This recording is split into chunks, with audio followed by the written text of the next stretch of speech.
राज्यातलं आणि देशातलं वातावरण आपण जर बघितलं तर त्या वातावरणाकडे बघत असताना एखादा जज जो माजी एखादा पक्षाचा पदाधिकारी असेल, ते सुद्धा स्पोक्सपर्सन असेल, ते तर जज झाले तर उद्या जाऊन सामान्य लोकांना न्याय मिळेल का? आम्ही सर्वजण सरकारच्या विरोधात सातत्याने बोलत असतो, आमचे कार्यकर्ते बोलत असतात, आणि मग आमची एखादी केस जर त्या वकिलांच्या समोर गेली तर आम्हाला न्याय मिळेल का? त्याच्याचबरोबर सरकारच्या विरोधातला एखादा मुद्दा असू शकतो, तो कुठलाही असेल. समजा आता कोल्हापूरमध्ये जी गजलक्ष्मी म्हणजे हत्तीची केस सुरू आहे, तो विषय समजा त्या जजच्या समोर गेला आणि सरकारला तो हत्ती एखाद्या प्रायव्हेट कंपनीला द्यायचाच असेल तर तिथे असणारे जे काही मठ आहे नाही तर जो काही देवस्थान आहे त्यांना न्याय मिळणार का? शेतकऱ्याची सुसाईडची एखादी केस असेल, अनेक असे काही विषय असतात जे सामाजिक असतात, ते मांडल्यानंतर एखादा जज जो पूर्वी एखाद्या पक्षाचा पदाधिकारी होता तिथं मग ती भूमिका सरकारच्या विरोधात घेतील का? असे अनेक प्रश्न तिथं निर्माण होतात.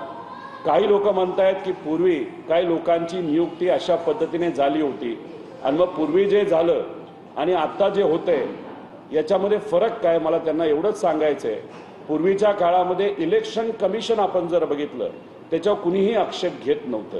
कुणी असं म्हणत नव्हतं की इलेक्शन कमिशन हे एका पक्षाचं भूमिका घेते नाही तर बाजू घेते. ती स्वायत्त संस्था आहे आणि आज इलेक्शन कमिशनकडे आपण जर बघितलं तर अनेक वेळा असं आपल्या सगळ्यांना वाटतं, नाही तर आता असं म्हणलं जातं की या सरकार म्हणजे भाजपचं जे सरकार आहे त्या सरकारची एक बाहुली म्हणून इलेक्शन कमिशन तिथं त्या ठिकाणी काम करते. म्हणजे परिस्थिती बदलली, वातावरण बदललेलं, राजकारणाची स्थिती त्या ठिकाणी बदललेली आहे.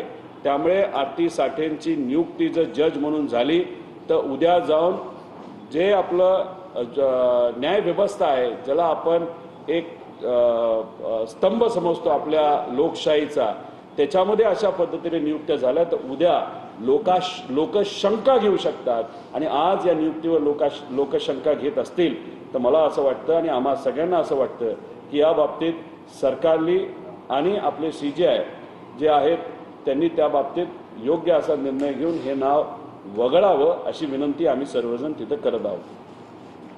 काही प्रश्न?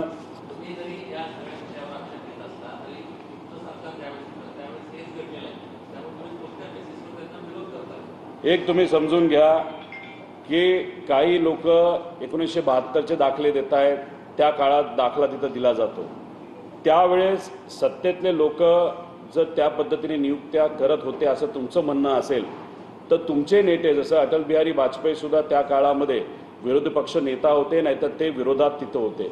मग त्यांनी त्यावेळेस आक्षेप घेतला का? त्या बाबतीत ते काय बोललेत का?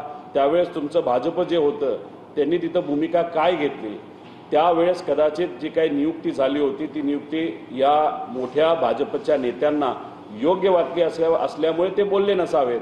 आता भूतकाळामध्ये जगण्यापेक्षा आता भविष्य काळामध्ये भविष्याचा विचार आपल्या सर्वांना त्या ठिकाणी करावा लागेल.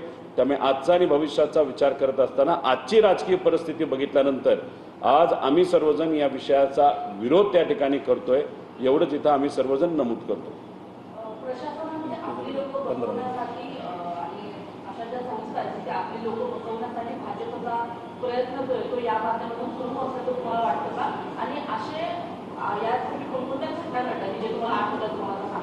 नाही, मला एवढंच सांगायचं आहे की समजा जेव्हा राष्ट्रवादी शरदचंद्र पवार या पक्षाचा जो काही निकाल आहे तो गेले अनेक वर्ष अजून लागलेला नाही.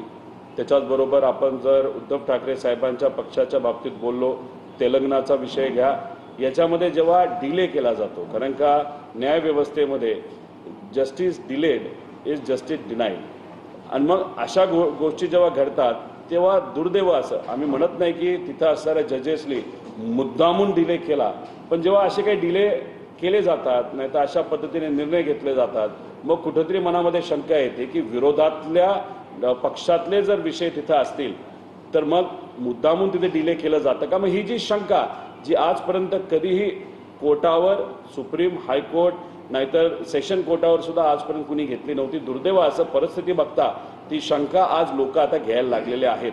आणि मग अशा नियुक्त्या जेव्हा होतात तेव्हा अजून जास्त प्रमाणात शंका ही लोक तिथं घेतात. त्याच्याचबरोबर 2015 नंतर आपण बघितलं तर अशा अनेक नियुक्त्या आहेत गोगोई साहेबांपासून सगळी की जे भाजपकडनं त्या ठिकाणी केल्या गेल्या. त्यामुळे हे सगळं जे काय आहे ते सगळं बघितल्यानंतर कुठंतरी एक मनामध्ये शंका वाटते, एवढंच या ठिकाणी म्हणतो. आणि आता उज्ज्वल निकम साहेब हे स्वतः पीपी आहेत, पब्लिक प्रॉसिक्युटर आहेत आणि आज ते राज्यसभेचे सदस्य सुद्धा झाले. ठीक आहे, त्यांचं अभिनंदन तिथं करतो.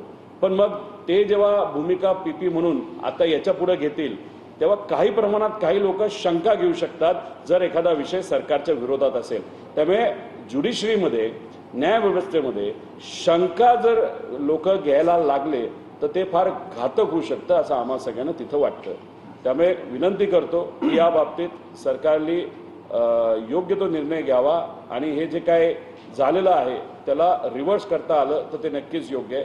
तुम्ही आजही कुठल्याही वकिलाला विचारलं की ज्या वकिलाले आत्तापर्यंत जजची परीक्षा नाही तर कॉलेजियमच्या इथे इंटरव्ह्यू दिलेला आहे ते सर्व लोक म्हणतील की कॉलेजियममध्ये असणारे लोक विचारतात की तुम्ही याच्या आधी कुठल्या पक्षाची केस खेळला आहात का, लढला आहात का, आणि जर लढला असाल तर मग तुमचं नाव आम्ही रेकमेंड करू शकत नाही. हे कुठल्याही एखाद्या वकिलाला तुम्ही विचारा जेली कॉलेजियममध्ये जाऊन तिथे इंटरव्ह्यू दिलेला आहे. 56 ते 60 लोकांना तिथं रिजेक्ट केलं गेलं आणि ही 3 नावं पुढे आपल्या सर्वांसमोर आलेली आहेत. म्हणजे 60 लोकांना रिजेक्ट केल्यानंतर ही 3 नावं पुढे आलेली आहेत असं आम्हाला समजतं. त्यामुळे ह्या सगळ्या गोष्टींकडे कुठं ना कुठेतरी लक्ष देण्याची जरूरत आहे. आणि ज्या लोकांनी इंटरव्ह्यू दिले, कदाचित मला जे कळतंय सरोदे नावाचे जे वकील आहेत, मला माहीत नाही त्यांचा संवाद माझा अजून झाला नाही, त्यांनी सुद्धा इंटरव्ह्यू दिला असावा. मग त्या इंटरव्ह्यूमध्ये काय घडलं हे कदाचित ते जास्त स्पष्टपणे आपल्या सर्वांना सांगू शकतील. लातूरचे भाजपचे आमदार आहेत